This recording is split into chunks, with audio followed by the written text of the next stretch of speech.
Well, thank you so much. I'm really delighted to have the chance to speak with you all today. It's nice to see such a wonderful turnout.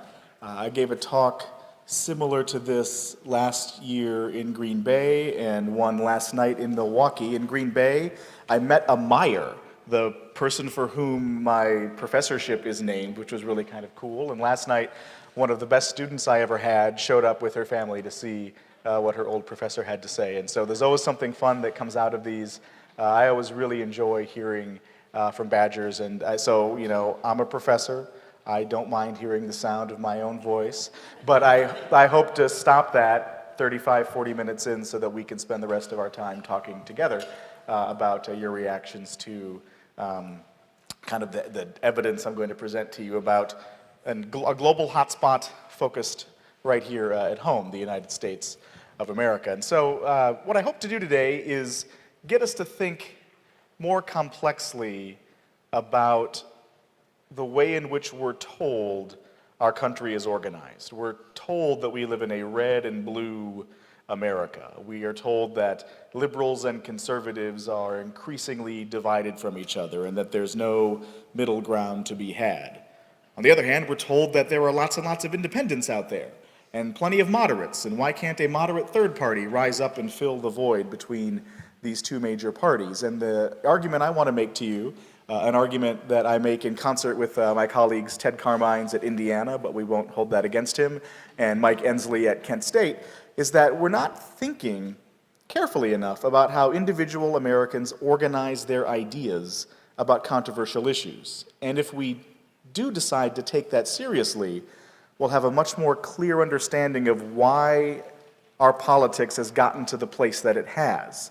And if we understand that, perhaps we can think about ways to try to move forward if we're not satisfied with where our politics are right now.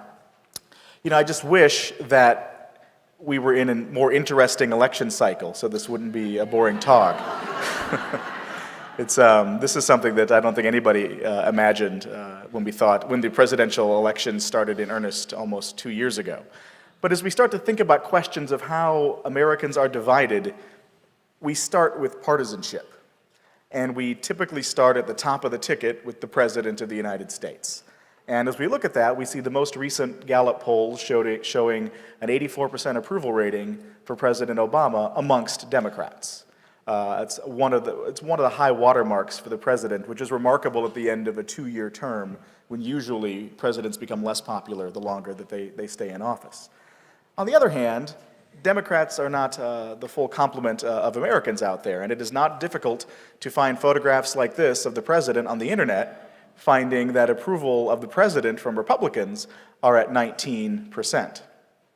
An incredible divide, 84 to 19, evaluating the same person doing the same job. This is not unique to Barack Obama. When President Bush left office in January of 2009, he had a 75% approval rating amongst Republicans. Just as it is easy to find a Hitler-Obama photograph on the internet, it is easy to find a Hitler-George W. Bush photograph on the internet. And his approval rating amongst Democrats was at a paltry 6%, which is barely above the error term when he left office. And so there are deep partisan divisions in how we evaluate those who are called the leader of the free world. And so that makes me wonder, what, if anything, can bridge this red and blue divide between the states besides the jump around, which we all love? And the answer to that question, I think, is much more difficult and maybe a little disconcerting. And so what I want to do is I want to start by talking about the typical story that we think about as we examine questions of partisan division in American politics. And this is the typical story that we are told. There are red states and there are blue states.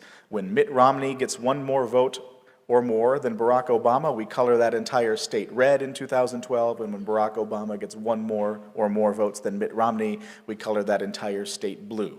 And as we look at this map, we see the East Coast, the West Coast, and most but not all of Big Ten country, and a couple of outliers going for the Democrats, and the South, the Great Plains, the Mountain West going for Republicans. And we see a very regionally divided country.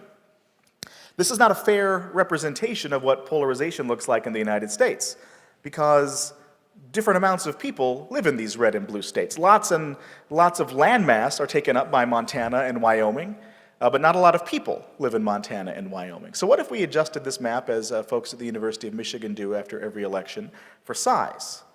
And now we see that the red-blue map looks like this, and now about 75 to 80% of our map is blue. But this isn't a fair representation of the country either. It's not the case that 75% of the country are Democrats. Remember, we're just coloring New York blue or Florida blue because Barack Obama won. He didn't win by a lot of votes in Florida. He won by more in New York. We color Texas red. Mitt Romney won by quite a bit in Texas. And so this is not a fair way to look at the map. The other way it's not fair is that, this map is organized by states. And the Supreme Court tells us that the fundamental building block of governance in the U.S. is the county. So let's take a look at the county vote in 2012. Now our perception of polarization has fundamentally changed. We've gone from being an overwhelmingly blue nation to an overwhelmingly red nation. But it's the same votes from the same people in the same election in the same year with the same candidates. And so now we've gone to a map that's overwhelmingly conservative. But you already know that this isn't fair because we haven't adjusted for size. So now we adjust for size, and the map looks like this. And if we want to be even more fair-minded, we would say, well, what we should really take into account is how close the elections were. That gives us a sense of the division. If Mitt Romney's winning by a lot of votes, we might color that county a dark red. And if Mitt Romney's barely winning, we might have a purple that's leaning to red on the color rainbow. And if Barack Obama wins by a lot, dark blue. And if he barely wins, we'll take purple to light blue on the other side. And if we do that, you see a map that looks like this. And this is the kind of map that or picture you might see talking to a psychiatrist. What do you see when you look at this map? What I see is an incredibly divided nation that's closely divided in most places. Most elections, for president at least, are fairly evenly divided across most counties across the country. This isn't the case for congressional districts where sometimes 10, 20, even 25% of races aren't even contested by the other side. But when it comes to the presidency, we're a fairly evenly divided country. And when the usual story is told not at the aggregate level, but at the individual level, asking questions about how you and I think of ourselves politically, this is the story that we're told. Usually pollsters will ask a question like this one from the Gallup organization. This data comes from 1992 to 2015, and usually they'll ask, how would you describe your political views? Very conservative, conservative, moderate, liberal, or very liberal.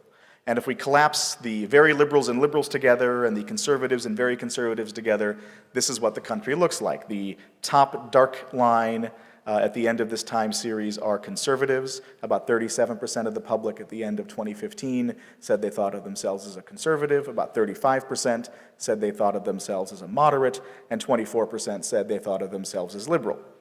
A couple of things, I think, jump out as we look at this data. One, the discrepancy between the percentage of people who call themselves conservatives versus those who call themselves liberal. You look at this figure and you wonder, why don't Republicans win everything all the time? Conservatives are the largest group, liberals are the smallest group. And so obviously our ideology isn't the only thing that's going in to the vote choice that we make. Our group membership, our partisanship also, of course, has something strong to do with that.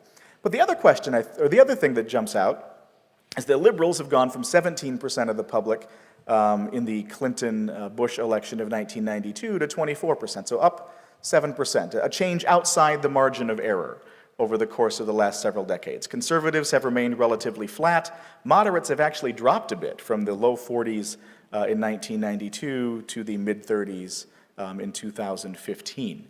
So we see these changes, and what we want to ask ourselves is, well, if the second largest group is moderates, why doesn't a centrist moderate party rise up and fill this gap between the conservatives and liberals, who are increasingly divided from each other? Why doesn't that happen? And the answer that I want to put forth, the argument that I want to make today, is that we are not thinking about politics as complexly as we should. We tend to see politics red versus blue, liberal versus conservative. But there are lots of different kinds of issues that we might use to organize our attitudes about how we personally as individuals would like to see society organized. And my colleagues and I argue that there are two sets of issues that are especially important in that endeavor. Economic issues that deal with questions of government's role in the economy. taxing and spending. Should the tax rates be higher or lower for different kinds of individuals? Once that tax money comes in, how should that money be spent? Should it be spent on defense and roads? Should it be spent on redistributing wealth? Should it be spent on the welfare state? Should it be spent on those who can't help themselves? Should it be spent on education? All of these questions. And people have wildly divergent views about what the answer to those questions should be. And we might think about those views being arrayed on a liberal versus conservative kind of spectrum, where conservatives would generally say, the less money you take away from me, the better, and the less things the government spends it on, the better. And liberals might say more or less precisely the opposite of that. And that alignment has animated a part of American politics, at least since the New Deal and the election of Franklin Roosevelt in the 1932 elections. But the last 20 years especially, but the last 40 years in some other ways, we've seen a whole nother set of issues permeate American politics. Now, with the economic issues, compromise is possible. If I say the top marginal tax rate for individual income earners should be 38%, and you say 30%, maybe we can meet in the middle at 34. Or maybe you win a little bit and I go to 33, or I win a little bit and we go to 35. We can have some kind of compromise. But this second set of issues that's permeated society, beginning in some ways with the civil rights movement of the 1950s and 60s, in other ways with the women's rights movement that really took off in a partisan way in the mid to late 1970s and 1980s, to questions about gay rights in the 90s and beyond, questions about immigration today, are questions of social issues. Not about spending, not about the government's role in taking our money and spending our money, but in moral right and wrong. And it's much more difficult to compromise on questions of moral right and wrong than it is to compromise on questions of taxing and spending. We disagree about taxes, maybe we meet in the middle and come to some kind of compromise. But if you think that a fetus is a person and someone else thinks that a fetus is not a person, where's the midpoint in that? You can't say, well, every other time someone is pregnant, they can choose to have an abortion, right? There's not a way that satisfies either moral code there. If you think that's a person, you don't want there ever to be an abortion. And if you think that it isn't, you're less concerned about that question. And so moral questions are much more difficult to compromise upon. Should the state put people to death or not? Should homosexuals be allowed to marry or not? These are much more difficult questions to compromise on.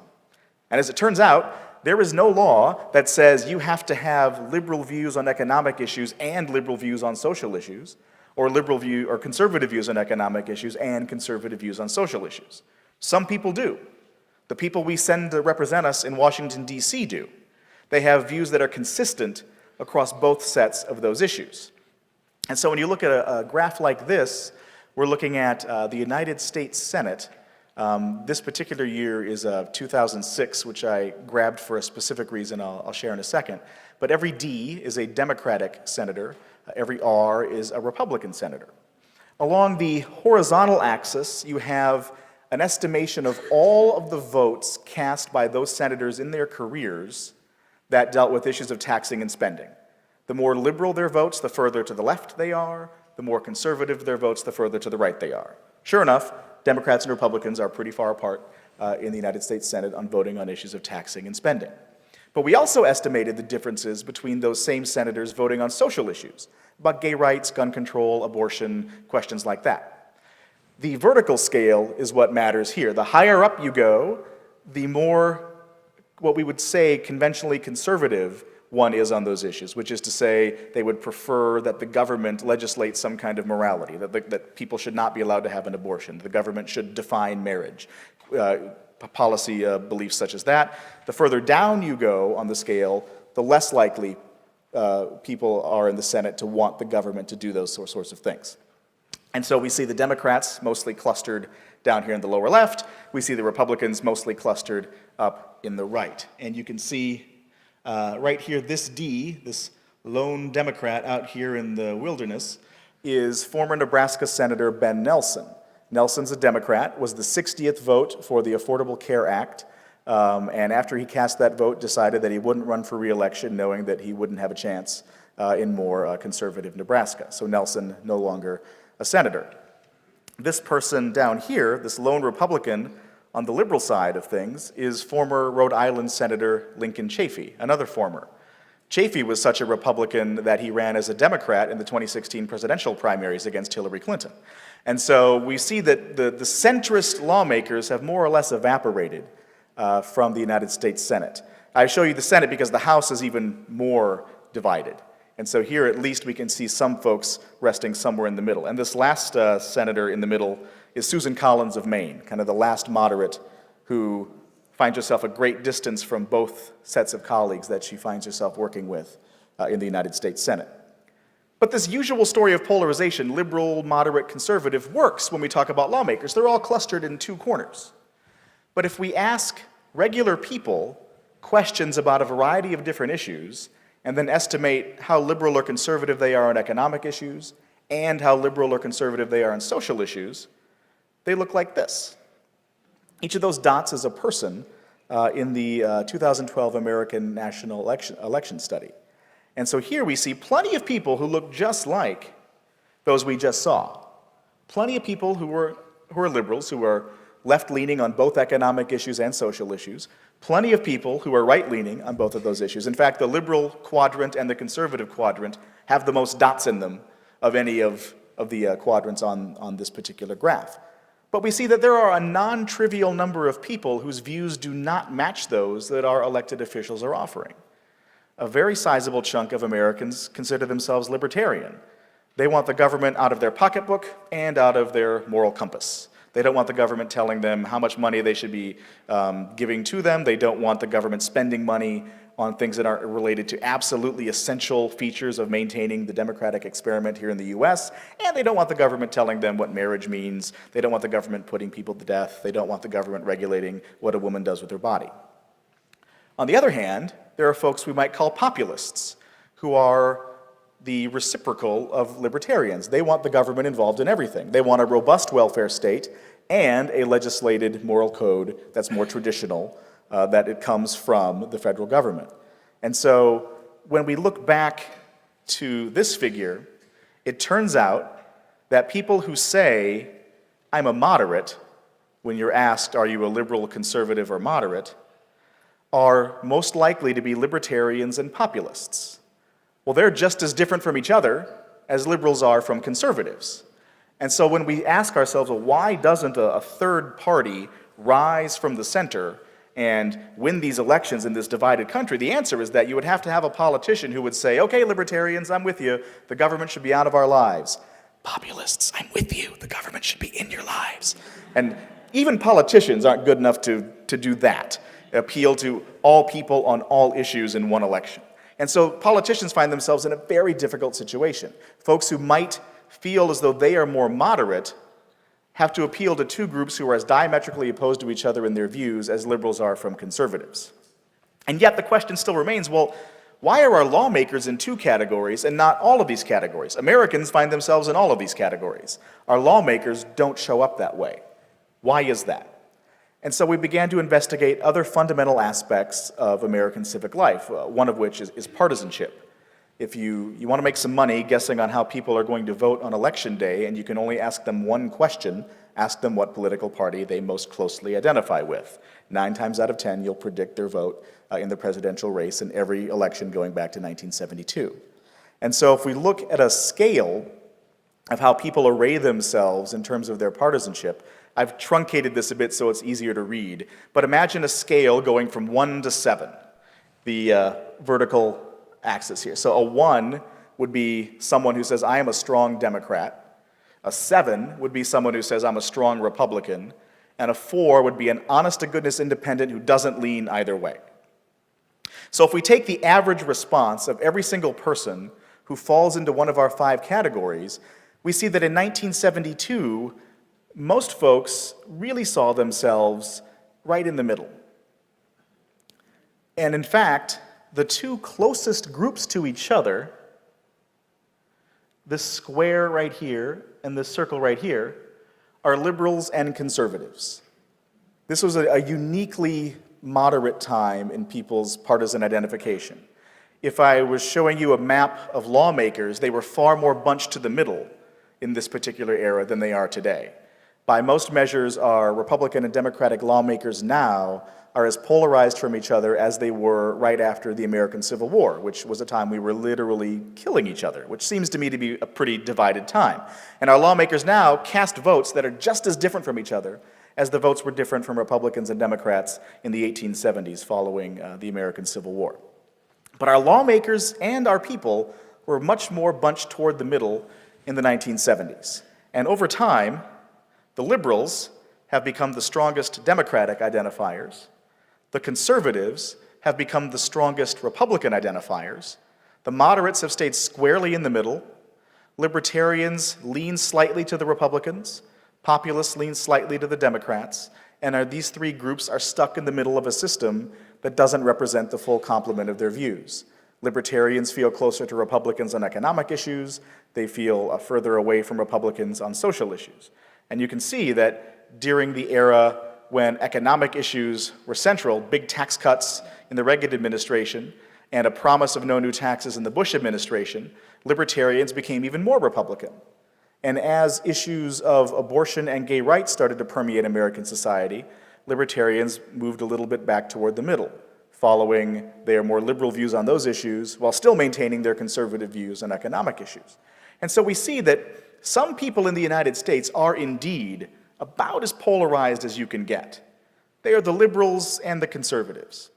But the libertarians, populists, and moderates are stuck in the middle of a system that doesn't fully represent their views, which made us wonder, well, how do we get this system where all the D's are down here and all the R's are up there? Maybe it has something to do with who participates in American civic life. And so when we ask folks, tell us about the political activities you engage in, right? Are you showing up to vote? Are you putting a yard sign in your yard?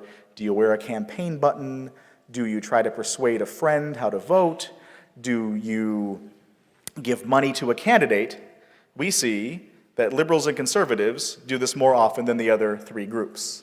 So one reason we see such a division amongst our lawmakers is that the people who look like them in the electorate are voting and participating way more than the other groups. And so those who show up on election day are selecting a set of lawmakers who are divided from each other, even though that doesn't represent what the whole country might prefer. So these other groups are showing up far less in terms of political activities. Well, this made us feel pretty satisfied at first, and then we thought, well, maybe it's the case that it has nothing at all to do with politics. Maybe some people are just predisposed to being active in public life and in civic life. And it's not so much that it's people's liberal attitudes on economic and social issues or conservative attitudes on economic and social issues that drive participation.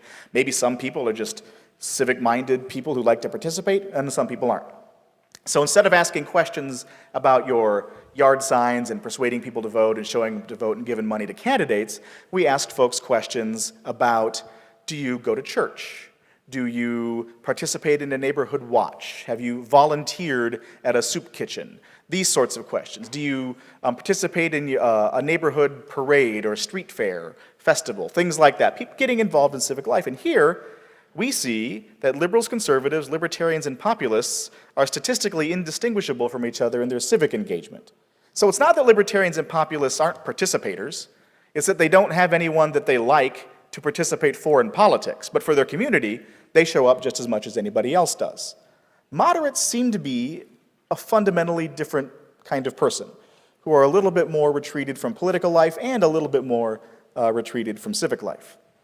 Well, this made us wonder, maybe what's happening is that people are getting their information from different places, and that's why we see that partisanship figure go from a bunched up group of folks right around the midpoint to this splayed out liberal versus conservative polarization with everyone else stuck in the middle. Maybe what's happened is that the news media have changed, and that's driving this big ideological division we see today in the United States, right? It used to be that if you wanted to watch television during the dinner hour at 5:30 and you'd want the tube on to not have to answer questions about your day, the news was on, all three channels. And so you had to watch the news if you wanted to have the television on. And as a function of that, many people who could have cared less about politics learned a lot about politics. It helped make them more interested and more knowledgeable about politics. And if you remember your Intro to Political Science course from when you were at the University of Wisconsin, folks who are interested and knowledgeable about politics tend to vote. Voter turnout was broadly higher in these eras, especially amongst groups who traditionally we might not think of as being very interested in politics. So the broadcast era had a positive benefit of communicating information about our system to interest people who otherwise might not have been so interested. Today, if I don't want to have to talk about my day at 5:30 at the dinner table, I could watch the network news, or I could watch a cable news program that tells me that my side is right and your side is wrong. And not only that, my side is wise and saving the country, and your side is evil, dangerous, a threat to the American way of life, refusing to accept facts, whatever you want. You can find that pretty easily on television. If you don't want to watch television, you can just do this during the dinner hour, which I'm sure you've seen before, right? No problem. Oh, look at that. My wife, she landed in Seattle. She's a professor going to give a talk out there today, so I got a text from her right now. So it's very easy to avoid politics while still being entertained. You could have the TV on and be watching ESPN or Lifetime or something you DVR'd months ago. And so now we're in a different fundamental situation. The folks who weren't so interested in politics but had no choice but to learn about it don't have to learn about it anymore. And sure enough, they choose not to. And so as we ask folks questions about where do you get your information, we asked, who watches network television news, ABC, NBC, CBS, the evening news, at least three or four times a week. And we found that the groups that were most likely to do so were the liberals, the libertarians, and funnily enough, the moderates. Conservatives were the least likely group to watch the network news. So it's not the case that network news is what's driving the informed to the electorate in 2012 or in 2016. So we thought, well, let's not just ask about traditional mainstream media news, let's ask about other kinds of information people might get. So let's ask folks, do you watch The O'Reilly Factor, Hannity, Fox News, Glenn Beck? Do you listen to talk radio, those sorts of things? And here we find out the group that's most likely to do that are conservatives. About 35% of conservatives report seeking out ideologically conservative media 3 or more times a week. And so you might look at this data and say, oh, well, aha. This means conservatives just don't want to hear from the other side. They prefer media that tell them that they are right and that liberals are wrong. That is one interpretation you could take away from this data. And we could then ask, well, what about liberals? What about liberal shows? Nobody watches liberal shows, as it turns out.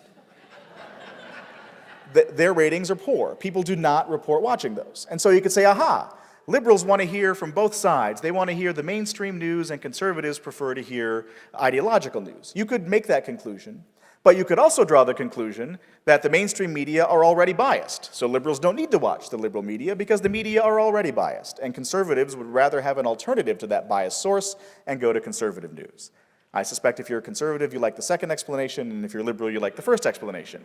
We don't have good data to sort out which one of those is right or under what conditions, but both of those interpretations, I think, stand as reasonable ways to think about how Americans get information in contemporary life.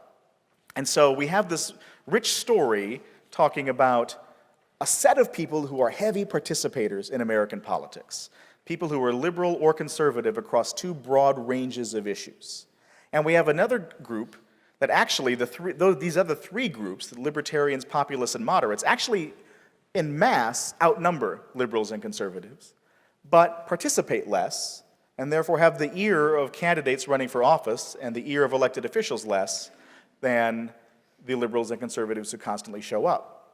But at the same time, liberals and conservatives are not big enough on their own to win an election. And so the parties are stuck in this really interesting position. They have to turn out their base. They have to find ways to communicate, whether it's in the phone calls you're getting at your house, the knocks you're getting on your door, the mail you're getting, the emails you're getting, the text messages you're getting, the advertisements you're watching on television, trying to draw you out to make sure that you show up to vote.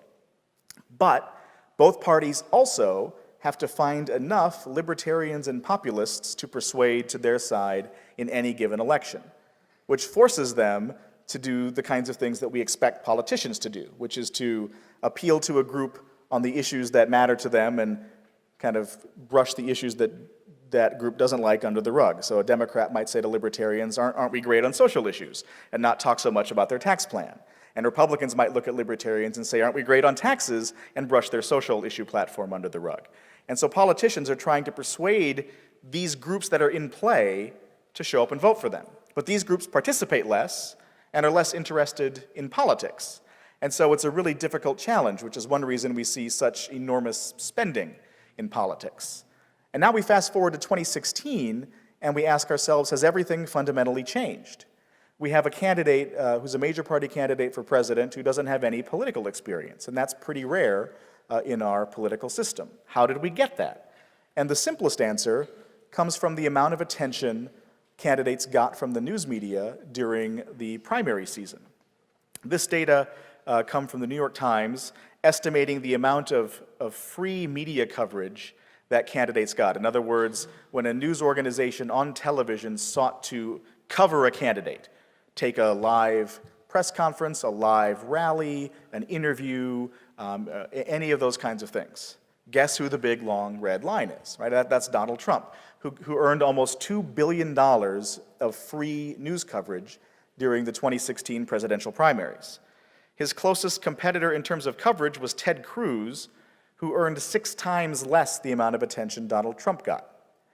And this was the situation that Republican candidates for president found themselves in 2016.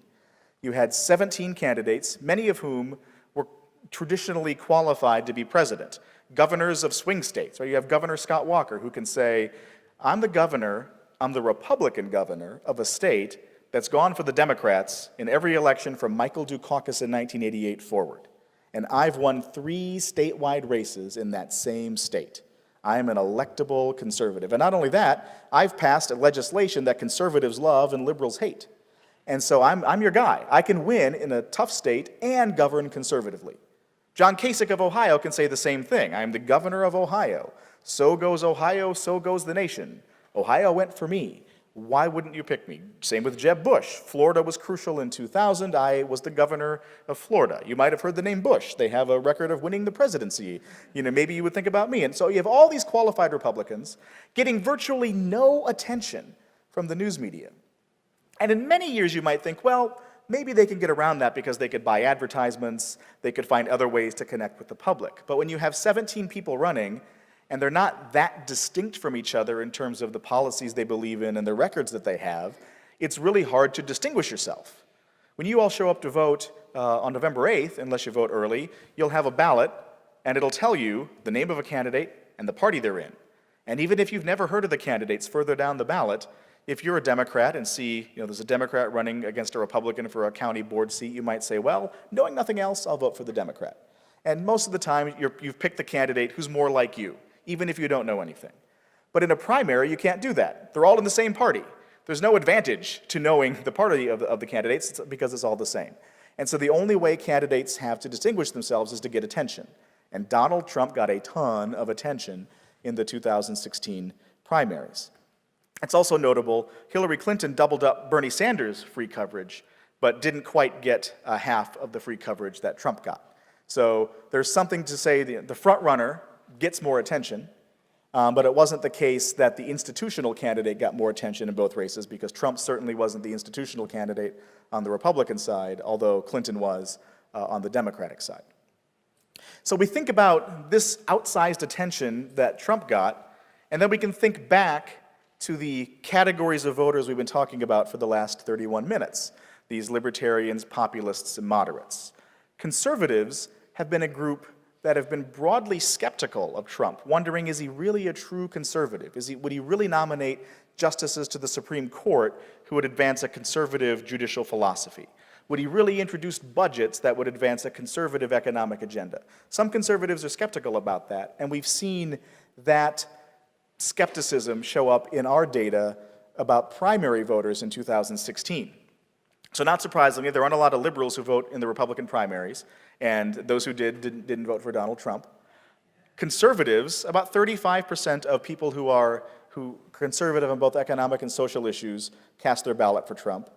Just under that cast their ballot for Trump who were libertarians. But the populist group, which traditionally is pretty small in Republican Party politics, was strongly for Donald Trump. Strongly for Trump, a traditional moral kind of code, but also wanting an active government doing things with the economy. And Trump has promised in some way or another both of those sorts of things to people when he has been campaigning over the course of the 2016 election cycle. And populists have become a larger part of the Republican primary coalition than they ever had been before. Typically, they've averaged about 7% of the Republican primary voters coalition over the last 40 years, but they were about 20% of it this year. And so Trump drew new voters into the fold, people who hadn't voted before and people who hadn't voted in Republican primaries before. He did especially well with populists in states that had open primaries, where you could vote regardless of what political party you are a member of. And so we see this big distinction in terms of how we've organized our ideas and how that's predicted the results of elections for the past 40 years, and this new race where a lot of folks who have tended not to show up, they've been paying less attention to the news, they've felt disconnected from the system, and now they have a candidate that is telling them, you've been ignored, and I'm here to stop you. I'm here to stop that. I'm here to say, you all deserve attention, and this system is rigged against you, and we're going to do something about it. And that has persuaded a whole new group of voters into the fold that otherwise might not have ever been there. And so we see this big sort of change, and we see this same kind of change feeding into attitudes about global hotspots more generally. So 6 months ago, before Donald Trump's candidacy was really hot, survey researchers across the country were asking folks whether they thought it was a good idea to admit refugees from Syria to the United States. And by and large, from a year ago to 6 months ago, overwhelming majorities of Americans across ideological boundaries said yes. This is something that sounds good to us. Trump took a different position on that particular issue and has said that we should not allow refugees in from Syria, and in fact we should consider banning anyone who is a Muslim from coming into the United States. He's kind of varied on how starkly he's drawn that line at different points in the campaign, but he's always been against allowing refugees to come, and in some cases he's against allowing whole swaths of people to come based upon their religion.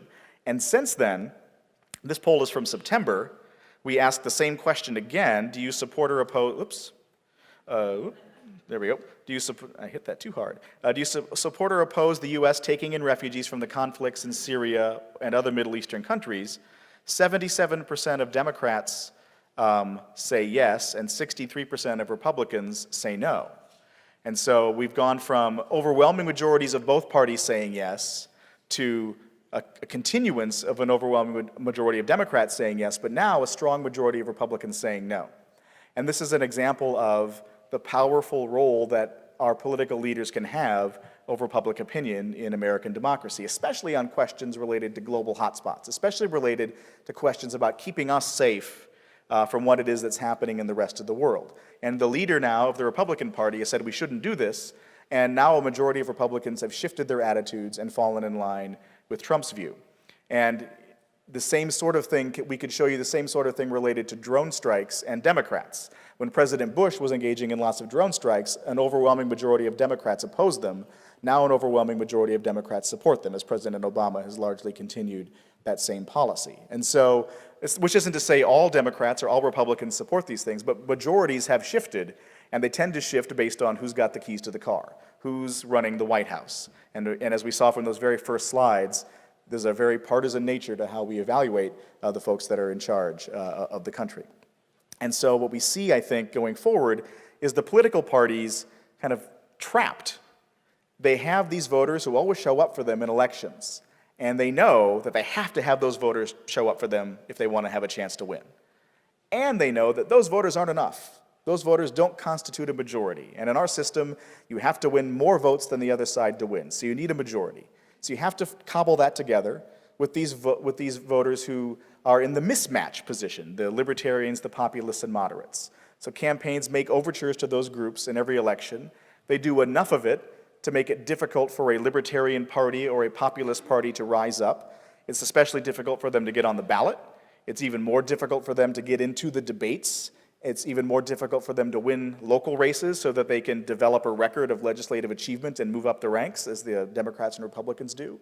And so the major parties are trapped between their core supporters and going after these other folks. And so the way we kind of conclude our book is that the parties are adrift in a sea of uncertainty. They don't exactly know how they can cobble together majorities for the future. And the Republican Party is in an especially interesting position. If Donald Trump loses, do the Republicans pretend that this election never happened and go back to running their presidential politics in the way they traditionally have? If Trump loses, do they say, this is the start of a new movement, and that might make some more kind of Eisenhower-style Republicans less excited about the party, and Tea Party Republicans more excited about the party? And what happens then? Or if Trump wins, what happens to the moderates who have refused to support Donald Trump? What happens to Senator Ben Sasse of Nebraska? Senator McCain, Senator Graham have been lukewarm at best about Donald Trump. Speaker Ryan has taken heat for not being full-throated in his support of Trump, although he'll appear with him in Wisconsin coming up in the next few days. And so we have this interesting position that the Republican Party finds itself in, while the Democratic Party finds itself in this position of, well, they got the candidate the institutional apparatus of the party wanted in terms of the people who, the elected officials in the Democratic Party wanted Hillary Clinton, and she won. But there were lots and lots of Bernie Sanders supporters who were not satisfied with that choice. And there are still some Sanders supporters who have yet to say they're going to vote for Clinton. They might sit the election out. They might vote for Jill Stein. Some of the younger millennial-aged folks are even more libertarian in their views and are giving Gary Johnson a serious look. And so the Democrats have a similar question going forward about a further left set of their party that isn't satisfied with Clinton-style Democratic Party politics, and Republicans who are stuck with the candidate that they have and the candidates they've traditionally had and wanted. And so both parties are in this really interesting position as they face the future, and they're in one where I think neither of them have a great sense of what comes next. And with that, I'll stop and take your questions for as long as you have them. If you guys could, yeah, we can give a question.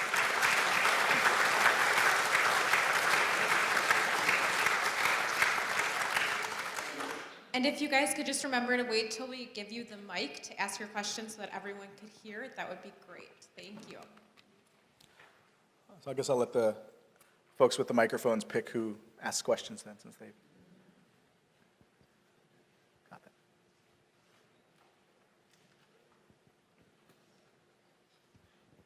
Hi. This is very statistically interesting, but it doesn't address my hysteria at the potential outcome of the election. Mm-hmm. Data doesn't, that's right. Yeah. You know, the real world part. Sure. Now, I was at O'Hare about 2 weeks ago, and I was waiting for a flight, and, you listen to people, and it was right after the first debate. And I'm listening to people, and there's a guy sitting next to me on the phone who was talking to somebody and saying, well, I just don't know what I'm going to do. I just don't see the difference between the candidates. I don't think it makes any difference. And I sat there, and I did not make a public scene, which was a good thing. But what amazes me is that people make statements like this, because there's such a thing as an actual outcome, and then what will happen after the election. And, I don't understand. Have you ever asked that question, like, do you see a difference? I mean, what is the difference you see? Because the worst case scenario is a totally Republican government from the top down, because I don't think that's good for any country, number one. But the best case would be, let's say, a Democratic president and a Republican Congress, which wouldn't get us very far or much further than we've gotten already, probably. Well, that's what we have now. Right, that's what I'm saying. That's my opinion. But the real issue is, how is it possible people can't tell one from the other? Well, I think it's the case that more and more people do think there's a difference between the two parties. So in these same surveys, we ask every time, do you see important differences between the Republican Party and the Democratic Party? And over the last 30 years, the people who say yes have gotten larger. So more and more people are seeing big differences between Republicans and Democrats. Those who don't tend to be those who pay the least amount of attention to politics, who don't take a newspaper, who aren't watching some kind of newscast at least a couple of times a week. And so those folks are less likely to see differences between the parties. But it's also the case that libertarians and populists are more likely to say no to that question because they see things that they like in both parties. And so they're sort of stuck in this middle system. But yeah, I think you're right. If you think that elections don't matter and don't actually affect outcomes. George H.W. Bush would not have pursued an assault weapons ban in the way that President Bill Clinton did. That would not have happened. President Al Gore would not have invaded Iraq after 9/11. That would not have happened. President Mitt Romney would have tried to repeal the Affordable Care Act. Elections have policy consequences, no matter which political side of the spectrum you want to find yourself on. It's getting more and more difficult for policy consequences to occur because of how gridlocked our Congress is right now. Most of the scholarly books being written about Congress right now have really uplifting titles like Stalemate and The Broken Branch and Congress as Public Enemy. These are not books you write about a thriving democracy, but Congress has been in a very difficult position, not passing budgets, using the filibuster way more than we ever had in our country's history, lots of legislative maneuvering to stop progress on one side or the other, and it's not necessarily the case that one party does it more than the other. Both parties use the filibuster more in the modern era when they're in the minority. Both parties try to use rules to move things through faster when they're in the majority in the House of Representatives. And so elections have real consequences. More and more people, at least empirically, see differences between the parties. But it's also the case that you can say the two parties are different, and you can say at the same time, but politicians are all the same. And lots of people have that kind of attitudes, which is the attitude that politicians feather their own nests at our expense. They don't really care about the things that they say. They spend all their time raising money. They are beholden to the people who give them money. And people have those views about politicians within both parties. And so sometimes I think when people are saying they don't see a difference, they're not necessarily talking about gun policy or tax policy or which countries do we perceive as threats. They're talking more about the behavior of politicians in terms of their fidelity to trying to keep their promises and the money they raise and the interests they serve. And so I think both of those things are happening at the same time. But I completely agree with your point that elections have real policy consequences that we ought to appreciate. It's a great question.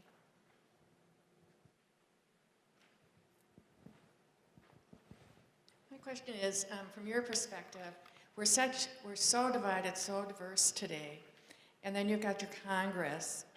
Do you see it changing or going to the positive in terms of improvement?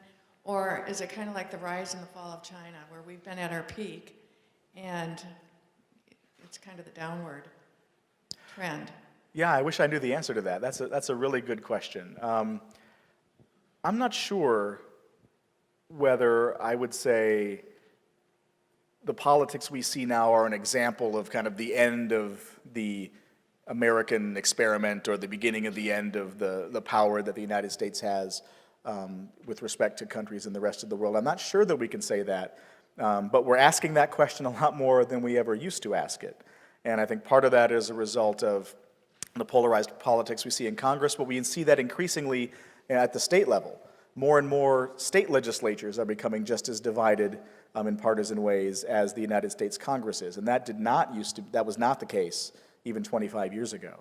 And now, we see very divided state houses. And we see the election calendar helping to cause this division in some ways. So you look at a state like Wisconsin, where in presidential election years, Democrats tend to do well. Tammy Baldwin gets sent to the Senate in a presidential election year. Russ Feingold gets kicked out of the Senate in a midterm election year. Governor Walker wins 3 statewide elections, none of which are in presidential years.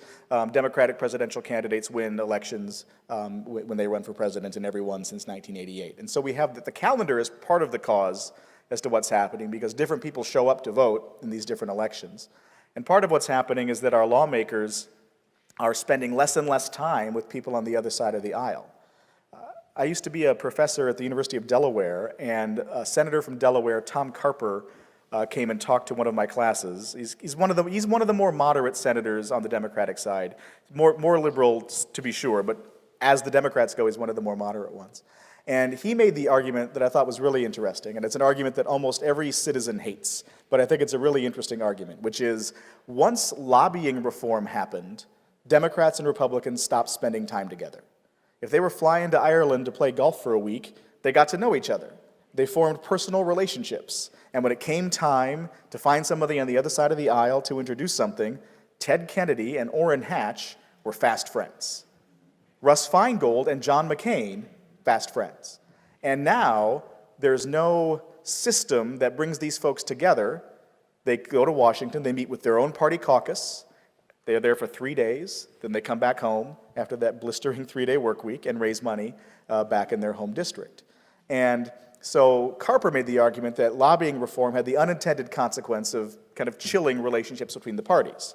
Now, I think if you stop the story there, you might say, well, why don't you just find ways to meet while you're in Washington? There's no law that says you still can't get together if somebody's not paying for you to play 18 holes of golf at St. Andrews. But parties don't have much of an incentive to do that. And if you're a politician and you see, if you're a Republican and you see Eric Cantor, a member of the Republican Party leadership in the House, lose a primary election for being too moderate when his voting record was one of the most conservative in the U.S. House of Representatives, being seen with a bunch of Democrats is probably not on your to-do list. And so I think the voters' willingness to punish folks for a perceived lack of ideological purity is also causing part of this problem.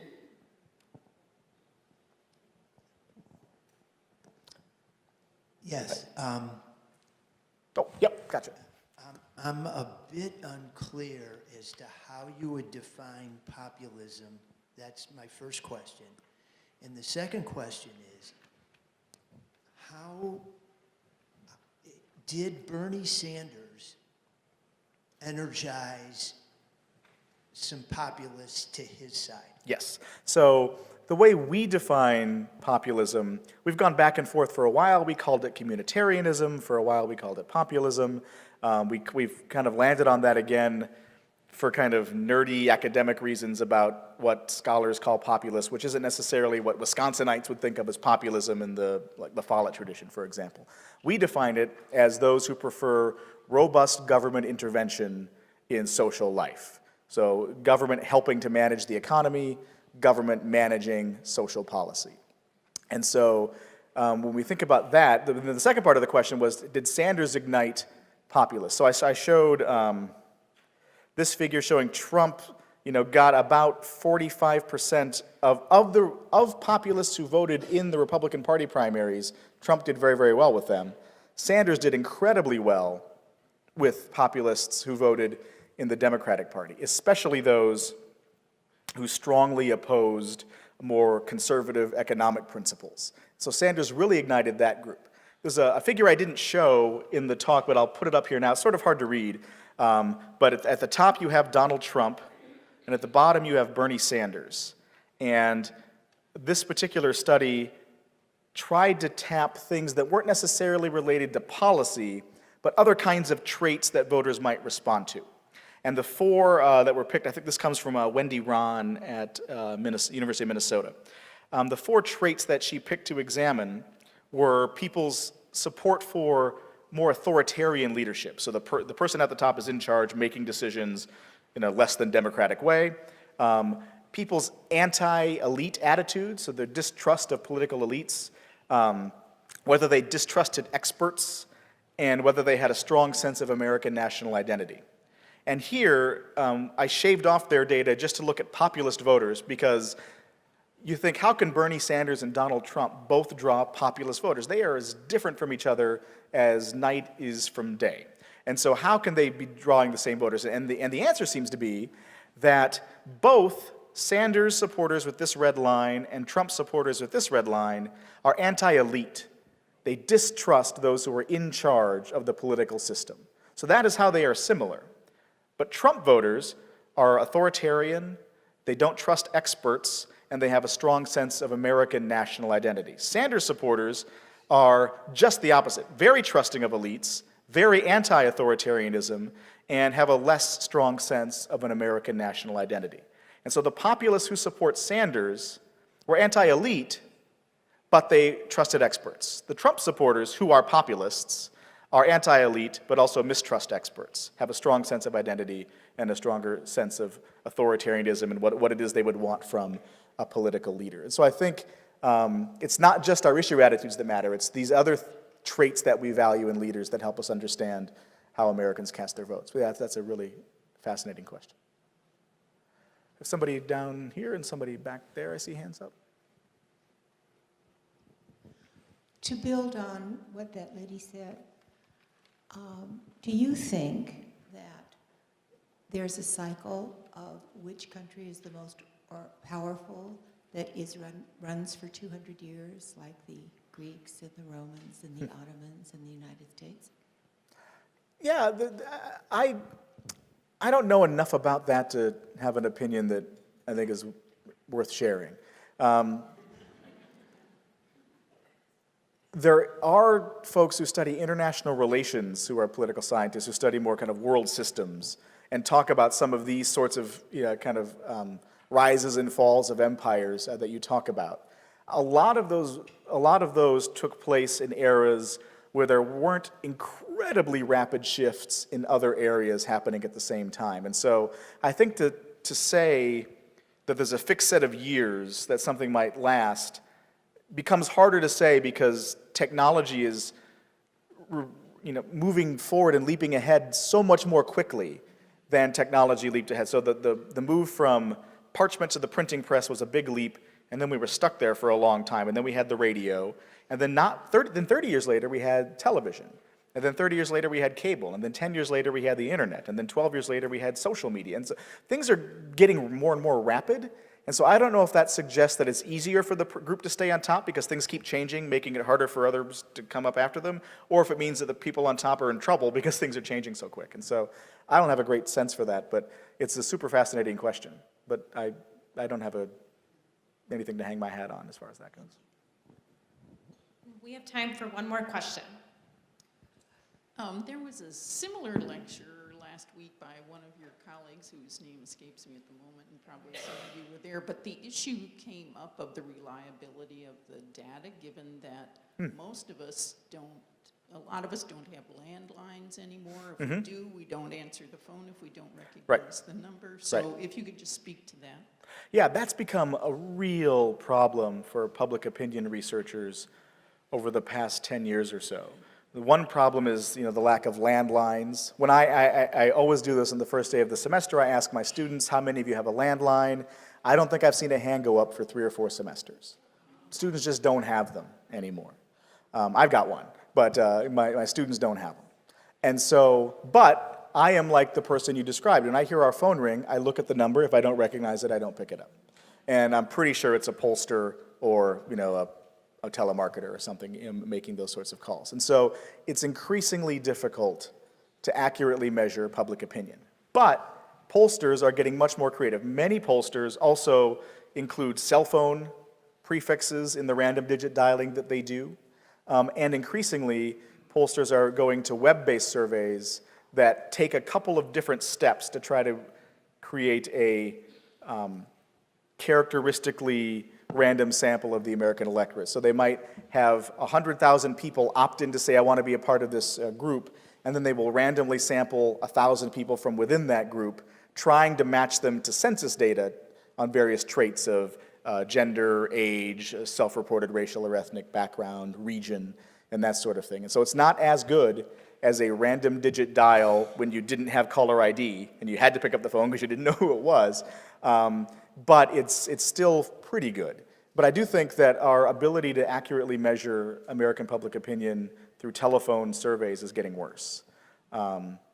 Charles Franklin, who used to be a professor here and now runs the Marquette Law Poll, is probably the best there is in the United States at engaging in telephone surveys of the American people. And he is, we share data sometimes of things that we do, and he has just said it's increasingly difficult to get people to answer the phone. And the amount of times you have to call, of course, costs more and more money to get a good sample of the folks. And then there also are just skews in who does pick up the phone. And so you're overrepresenting particular kinds of people who are willing to do the survey in the first place. And when you get an organization like the National Science Foundation to say, let's spend 3 times the amount we'd normally spend on a survey and use that 3 times extra money to follow up with people who are not answering their phone, but knock on their door or send them the survey in the mail, do extra stuff to try to tap their attitudes, we find that they are a little bit different than those who do public opinion surveys. But they're not that different from those who vote. And so we have the opinion of the American people, and then we have the more concentrated opinion of the voting electorate. And voters are more likely to engage in these public opinion surveys than non-voters. But it's becoming harder and harder, and I wouldn't be surprised to see a day not too long in the future where we weren't confident at all in the samples we were drawing. I think right now they're still pretty good, and I would also say, rather than looking at a poll to poll, looking at an aggregation of polls gives us a fairly accurate representation of how things are going to end up. But remember, all of these polls come with a margin of error, and that margin of error can be really important when a race is within 3 or 4 points, as the race for president seems to be this year. But yeah, that's a terrifically important question as we think about estimating people's attitudes moving forward. All right. Thank you all for coming today. Let's give our speaker Thanks. Thank you one very more much. round of Thank you. applause.